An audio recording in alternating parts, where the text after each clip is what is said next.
Oh, it was like a minute. In just 60 seconds, Joey Reinhardt went from running shop So I've grown up in the business. to fighting fire. He owns the business right across the street from the Rappahannock city block, destroyed by massive flames Friday. And he doubles as a member of the local volunteer fire department. I was at work when we initially received the call and just went out straight across the street to make sure that the building was empty. Once the blaze grew and spread, it wasn't an easy battle.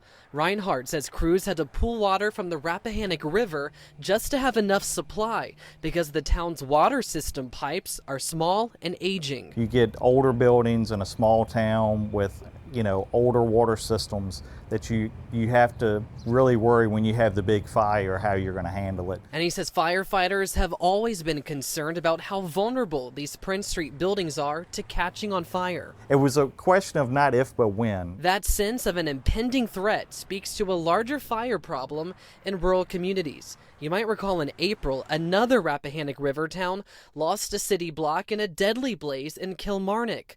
A common denominator in both of these fires, a lack of fire suppression systems. Most of these buildings that burned in Rappahannock and Kilmarnock did not have sprinkler systems in the buildings, and there wasn't many fire breaks between the buildings to keep those type of fires from jumping from one building to the next. Why not? Richmond County Fire Chief Randy Pasagalupi says the fire code didn't require it when the buildings were erected, and installing them now would be cost prohibitive to business owners and residents. It's just hard with the limited resources of manpower. Another concern for volunteer fire departments is that major fires will pull in resources from all across the region.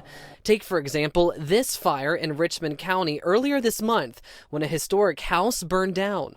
Multiple other agencies assisted, but what happens if the Northern Neck needs to deal with another significant fire at the same time? But yeah, that does create a challenge. You always got to think about that in the back of your mind, especially when you're the chief. These challenges facing rural firefighters aren't unique to just our area. Across the U.S., rates of fires and fire deaths in small towns are more than double the national average. And statewide, the Virginia Fire Chiefs Association says a shortage of volunteer firefighters has reached a critical point. Our hands are tied. Reinhardt says most volunteer fire departments have to do their own fundraising, and the money that they receive on the state and local levels just isn't enough to cover fire prevention programming. So in order for that to change, he says they'll need more support from the state legislature.